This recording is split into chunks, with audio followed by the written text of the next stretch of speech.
Kurumzari yengmiri pura po channel sing maikadigi ahan maktada taram nosari mayam dan mangdang si thamjargadi basi khoigi unboxing macha kak tawjarake adudi kaino kanda khoigi phone line si am darka oirakpa haiba tare ko khoigi office ki damakta office ki damakta yam line darka oi hana sudum line di dum kando connect tawbani adubu top line kharamaga connect over darka oibadagi lines log dirakta ba haitare adu akoina lei matamda line si mamal si akoina ta online da lei matamda online da yoli pot khudingmak se loina mamal si mogi profit yaur lo yola bani adu da profit yauraga yola podu amuk kharaga amuk henjen ba haiga tare ko adu mai tawi adu da masida akoina kamai tawraga tawbuna kana masida akoi M59 haraga phangbigani bitel company gini adu masida da aina thamjarake kamai tawbono hakana mase akoina Amazon dagi leibani ko Amazon dagi leibani hangse masida da smile lapane as delivery boy dos hauna dana khanna dana ko as si tilakpada khoigi delivery boy do akoina leiba floors dagi kumdaro khopiro na tawdana ko ada akoina kumdaro piaroi thingat piro na tawdana khanna dana tawe delivery boy si building da ka osu ya da bhaitar yengse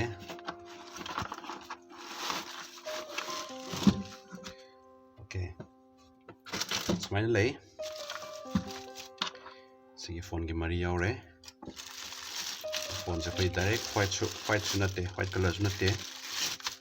smile lay aina masigi kari mang tam masigi phone se ina pam na lawno hakanda pam buti makal me am lay ada masina mu kari mang ki lawri mo hakanda khoigi facility di sabsa mana non lo yaw kanda saigi kaino se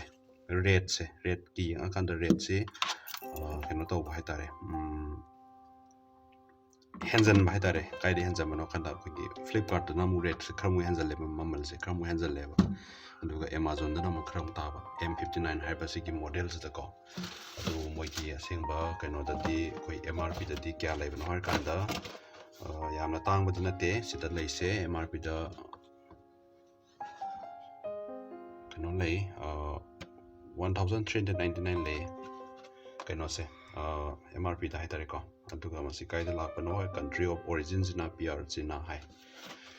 adu masi malun loguni masi da yawi facilities sing si yang mina se kari no hai kanda khoigi somna kanda pan da ba amasna le lines na asma kan samgada bane masi wire thunga roi aduda mayam na thamjarake manna makhada sidai khoigi battery hong khak darka hoi battery je hapa joe hap jaba pot battery ne battery je sida a size ka apeng se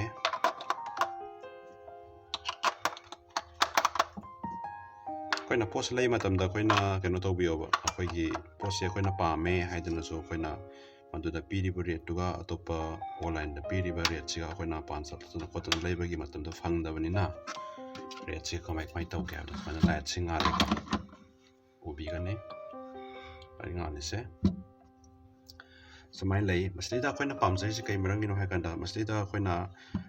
online da budi makhan myam phange ada makhan myam phangbado koina rate si amta mana da haitare adigi amana somna kanda sida yawi facilities si volume lekhat leita ki yaure aduga sida khoi dial tona ba yaure adu khoina two way haitare ko sida nama kanda khoi tawra iba miduga khoina loudspeaker thado ga waisana ba ya ba haitare high facility yawba aduga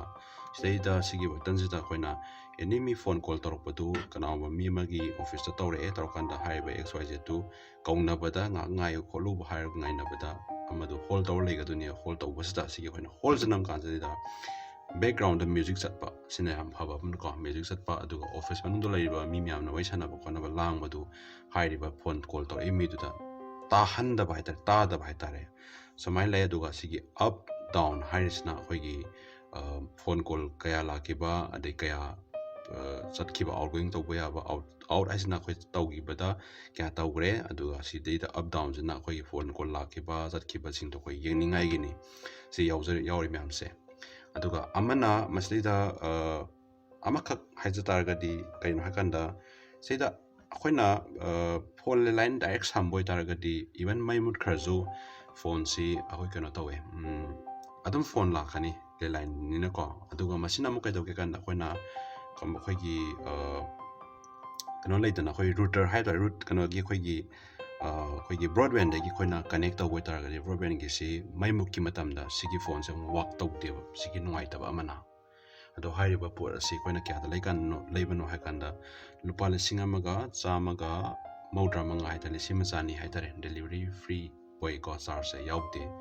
ꯑꯗꯨꯃꯥꯏꯅ ꯇꯧꯔꯒ ꯐꯪꯉꯦ ꯐꯣꯟꯁꯤ ꯑꯗꯨꯗꯩꯗ ꯃꯌꯥꯝꯗ ꯊꯝꯖꯅꯤꯡꯉꯤꯁꯤ ꯃꯁꯤꯒꯤ ꯄꯣꯠꯁꯤꯗꯩꯗ ꯑꯩꯈꯣꯏꯅ ꯉꯁꯥꯏꯒꯤ ꯑꯇꯣꯞꯄ ꯑꯣꯟꯂꯥꯏꯟ ꯄ꯭ꯂꯦꯠꯐꯣꯝꯗ ꯃꯃꯜꯁꯤ ꯇꯥꯡꯅ ꯌꯣꯜꯂꯦ ꯑꯇꯣꯞꯄ ꯑꯣꯟꯂꯥꯏꯟ ꯄ꯭ꯂꯦꯠꯐꯣꯝ ꯑꯃꯗꯅ ꯍꯣꯡꯅ ꯌꯣꯜꯂꯦ ꯑꯗꯨꯕꯨ ꯇꯧꯕꯇꯕꯨ ꯃꯁꯤꯗ ꯌꯥꯎꯔꯤꯕ ꯐꯦꯁꯤꯂꯤꯇꯤꯁꯤꯡꯁꯤꯗꯤ ꯆꯞ ꯃꯥꯟꯅꯕ ꯑꯗꯨ ꯆꯞ ꯃꯥꯟꯅꯔꯒꯗꯤ ꯑꯃꯅ 2,000 ꯄꯤꯔꯒ ꯁꯣꯝ ꯅꯥꯀꯟꯗ 1,000 ꯄꯤ ꯇꯥꯔꯒꯗꯤ ꯑꯃꯗꯅ ꯑꯗꯨ ꯑꯣꯏꯇꯥꯔꯗꯤ ꯃꯌꯥꯝꯅ 1,000 ꯄꯤꯕꯁꯦ ꯁꯨꯡꯁꯣꯏ ꯁꯣꯏꯗꯅ ꯄꯥꯝꯅꯒꯅꯦꯕ ꯆꯞ ꯃꯥꯟꯅꯕ ꯐꯦꯁꯤꯂꯤꯇꯤ ꯆꯞ ꯃꯥꯟꯅꯕ ꯃꯉꯣꯟꯗ ꯌꯥꯎꯔꯤꯕꯁꯤꯡꯗꯨꯒꯤ ꯍꯥꯏꯖꯕ ꯇꯥꯔꯦꯀꯣ ꯑꯗꯨꯒ ꯃꯁꯤꯗ ꯑꯇꯣꯞꯄ ꯐꯦꯁꯤꯂꯤꯇꯤ ꯃꯌꯥꯝꯁꯨ ꯌꯥꯎꯔꯤ ꯑꯗꯨ ꯃꯗꯨꯗꯤ ꯑꯩ ꯀꯣꯚꯔ ꯇꯧꯖꯔꯔꯣꯏ ꯑꯗꯨꯒ ꯍꯥꯏꯔꯤꯕ ꯑꯁꯤ ꯑꯗꯣꯝꯅ ꯌꯨꯝꯗ ꯄꯥꯅꯤꯡꯕ ꯅꯠꯇ꯭ꯔꯒꯅ ꯑꯗꯣꯝꯒꯤ ꯑꯣꯐꯤꯁꯇ ꯄꯥꯅꯤꯡꯕ ꯃꯇꯝꯗ ꯁꯤꯒꯨꯝꯕ ꯂꯦꯟꯂꯥꯏꯟꯁꯤ ꯂꯩꯅꯤꯡꯕ ꯃꯇꯝꯗꯁꯨ ꯑꯩꯈꯣꯏꯅ ꯃꯥꯔꯀꯦꯠꯇ ꯍꯦꯛ ꯆꯠꯂꯒ ꯂꯩꯕꯗꯨ ꯇꯉꯥꯏ ꯐꯗꯕ ꯆꯠꯄ ꯐꯔꯛ ꯇꯥꯕ ꯃꯇꯝꯗ ꯑꯩꯈꯣꯏꯅ ꯑꯣꯟꯂꯥꯏꯟꯁꯦ ꯍꯦꯛꯇ ꯑꯩꯈꯣꯏꯅ ꯆꯨꯁ ꯇꯧꯔꯛꯑꯦꯕ ꯍꯥꯏꯗꯤ ꯃꯇꯝ ꯃꯥꯡꯍꯟꯅꯤꯡꯗꯕ ꯆꯠꯅꯤꯡꯗꯕ ꯑꯗꯒꯤ ꯑꯗꯨꯗ ꯃꯇꯝ ꯃꯥꯡꯗꯧ ꯁꯔꯨꯛꯄꯨꯗꯤ ꯊꯕꯛ ꯈꯔ ꯇꯧꯍꯧꯕꯅ ꯐꯩꯌꯦꯅ ꯈꯜꯂꯛꯄ ꯃꯇꯝꯗꯗꯤ ꯑꯗꯨꯅ ꯍꯥꯏꯔꯤꯕꯁꯤ ꯑꯗꯣꯝꯅ ꯂꯩꯅꯤꯡꯕ ꯃꯇꯝꯗ ꯂꯨꯄꯥ 100-150 ꯍꯧꯕ ꯐꯪꯉꯤ ꯇꯧꯕꯇꯕꯨ ꯍꯥꯏꯔꯤꯕ ꯐꯦꯁꯤꯂꯤꯇꯤꯁꯤꯡꯁꯦ ꯑꯝꯇ ꯌꯥꯎꯔꯣꯏ ꯏꯆꯝ ꯆꯝꯕ ꯂꯦꯟꯂꯥꯏꯟ ꯐꯣꯟ ꯍꯥꯏꯇꯥꯔꯦ ꯑꯗꯨꯕꯨ ꯍꯥꯏꯔꯤꯕꯁꯤꯡ ꯑꯁꯤꯗꯅ ꯑꯃꯨꯛ ꯑꯩꯈꯣꯏꯒꯤ ꯏꯚꯟ ꯀꯩꯅꯣ ꯐꯥꯎꯕ ꯀꯟꯐ꯭ꯔꯦꯟꯁ ꯐꯥꯎꯕ ꯂꯧꯅꯕ ꯌꯥꯕ ꯍꯥꯏꯕ ꯇꯥꯔꯦ ꯁꯤꯒꯤ ꯐꯣꯟꯁꯤꯗꯒꯤ ꯀꯥꯟꯅꯕꯁꯦ